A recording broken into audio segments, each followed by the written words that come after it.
Picture this. You're traveling across dry land thousands of years ago. You're carrying milk in a pouch made from an animal's stomach. Hours later, you stop to drink it. But the milk isn't milk anymore. It has separated. Thick white lumps floating in a pale liquid. It smells different. It looks strange. You taste it anyway. And that moment might have changed food forever. Around 8000 BCE, early farming communities in places like the Fertile Crescent began domesticating goats and sheep. Milk became part of daily life. But there was one problem. Milk doesn't last.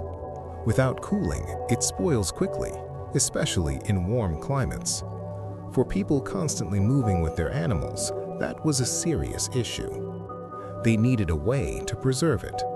They didn't know it yet, but they were about to find one. The enzyme nobody knew about. Early travelers often carried liquids in containers made from animal stomachs. What they didn't know was that stomach linings contain an enzyme called rennet.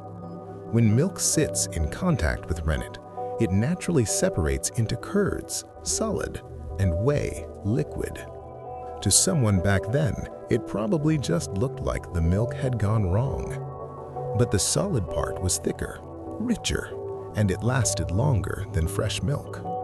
So instead of throwing it away, they experimented. And that experiment became tradition. By 3000 BCE, cheesemaking was already established in ancient Mesopotamia. Archaeologists have even found pottery strainers that may have been used to separate curds from whey. In ancient Egypt, cheese was placed in tombs as food for the afterlife. Later, the Romans refined the process. They built dedicated cheese rooms. They experimented with aging. They introduced herbs and different techniques. What began as preservation slowly became craftsmanship, and cheese spread across Europe. Aging changes everything. At first, cheese was fresh and simple, but something interesting happened when people left it sitting. It changed. Over time, the texture became firmer. The taste became stronger, sometimes sharper, sometimes nuttier. This wasn't random. Tiny living organisms, bacteria and molds were transforming it.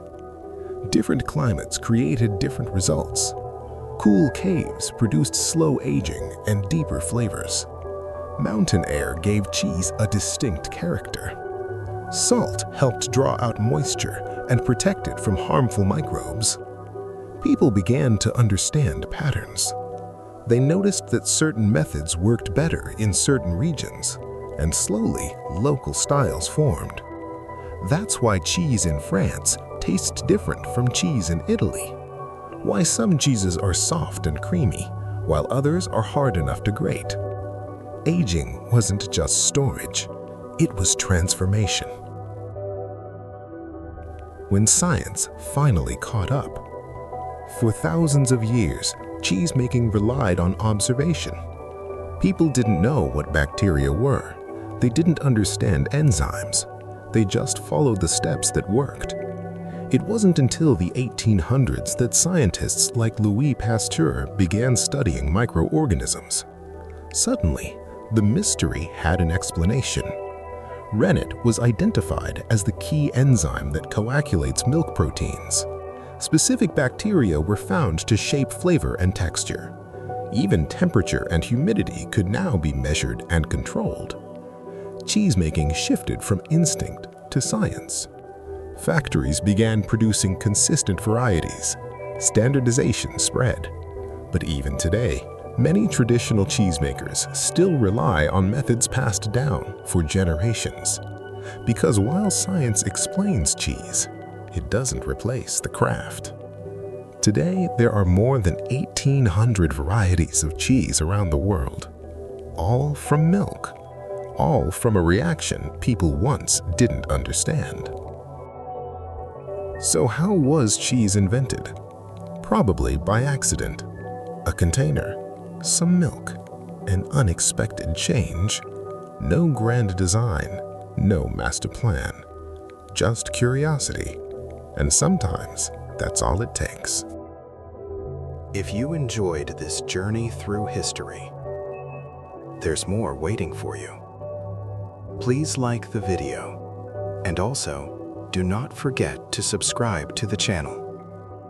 And join us as we uncover more stories that time almost forgot.